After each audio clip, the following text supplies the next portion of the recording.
First off, I just want to say congrats on being inducted into the ASU Hall of Fame.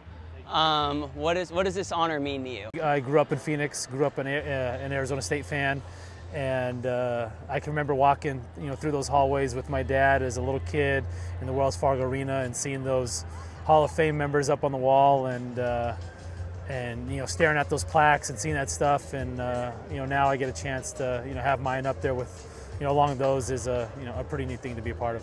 You and your wife are going to be the first married couple inducted into the ASU Hall of Fame. So we planned that. So what's it like, you guys just going in together?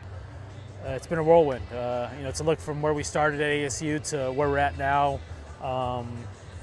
In our lives, two boys of our own, and them starting their school and them playing sports, and it's going to be a neat thing for them later on in their life to see, I guess, a glimpse of where their parents met and first got started together. Did you ever believe as a freshman that you'd be walking into packed Sun Devil Stadium and with an award like this? No, but you probably hope and dream that stuff. I mean, I don't know if you actually hope and dream. I never did when I was there. I just wanted to, figure out a way to be successful, whether it be on the baseball field or be as a student. And it was one where balancing baseball and academics is tough, and being successful in either one of them.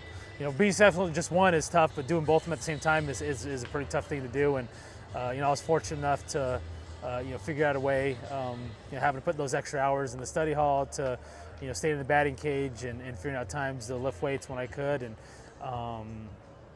for me, I was lucky enough to get drafted high and figure out a way to end up where I am today. Mm-hmm. And what experience sort of shaped you most while you were at ASU?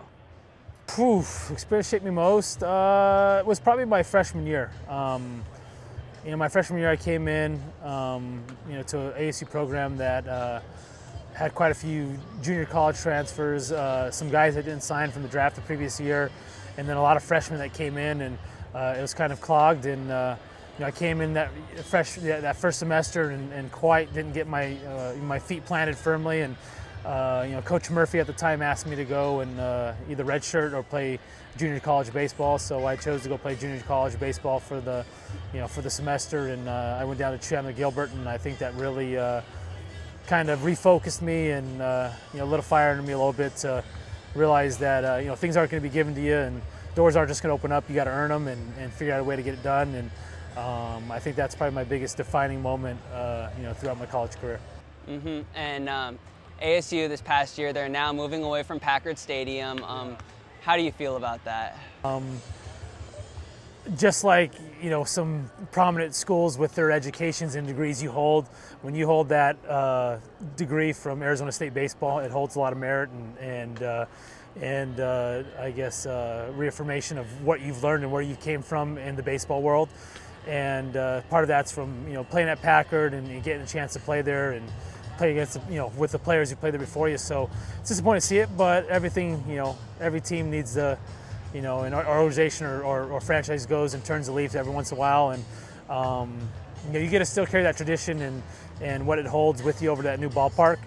Phoenix Municipal Stadium. It's gonna be tough, I guess, for them to first get acquainted, but knowing ASU baseball and knowing the type of people they get, I know they'll be successful anywhere they go. And what is your best memory at Packard?